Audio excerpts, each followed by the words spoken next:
నమస్కారం. స్వేచ్ఛ అంటే ఏమిటి? చాలామంది ఎక్కడికైనా వెళ్ళడాన్ని లేదా నచ్చింది చేయడాన్ని స్వేచ్ఛ అనుకుంటారు. కానీ నిజమైన స్వేచ్ఛ బయట లేదు. అది మన లోపలే ఉంది. మనం దేని వలన కూడా అసలు భయపడకుండా ఉండటమే అసలైన స్వేచ్ఛ.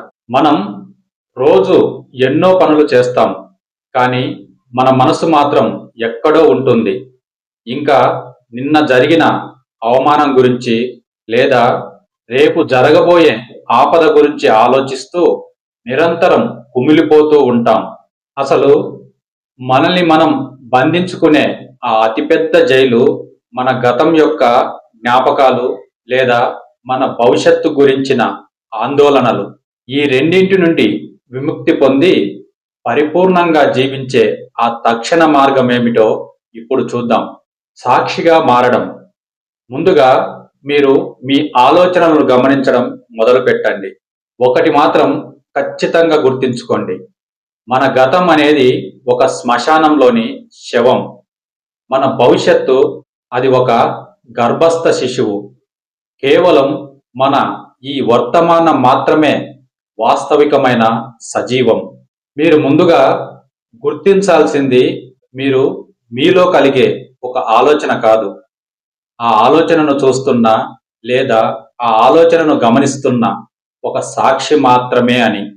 ఎప్పుడైతే మీరు సాక్షిగా మారతారో అప్పుడు మీ గతం పట్ల మీకున్న పశ్చాత్తాపం మరియు మీ భవిష్యత్తు పట్ల మీకున్న భయం పూర్తిగా మాయమైపోతాయి. అప్పుడు కేవలం ఈ క్షణం అనే వర్తమానం మాత్రమే మిగులుతుంది. నిజం చెప్పాలంటే ఇదే పరమ స్వేచ్ఛ. శ్వాసపై ధ్యాస.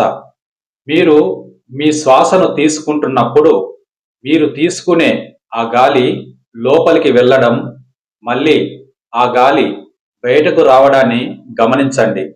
ఎందుకంటే మీ శ్వాసను గమనించినప్పుడు మీరు దైవత్వంతో కనెక్ట్ అవుతారు. ఇది మిమ్మల్ని వెంటనే వర్తమానంలోకి లాగుతుంది.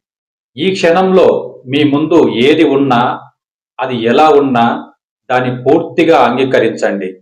ఎక్కడ ప్రతిఘటన ఉండదో అక్కడే శాంతి ఉంటుంది. ఆ క్షణంలో భయం ఉండదు.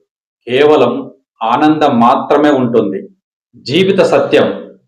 గుర్తుంచుకోవలసిన విషయం ఏమిటంటే జీవితం అంటే రేపు వచ్చేది కాదు. అలాగే నిన్న జరిగిపోయింది కాదు. ఇప్పుడు ఈ క్షణంలో అనుభవిస్తున్నదే అసలైన వాస్తవిక జీవితం. అందుకే ఈ క్షణాన్ని ప్రేమించండి. అదే మీకు మహా స్వేచ్ఛను ఇస్తుంది. మరియు ఆ స్వేచ్ఛ ద్వారా మీరు మీలోని ఆత్మజ్ఞానాన్ని తక్షణమే మేల్కొల్పండి. శుభం భూయాత్.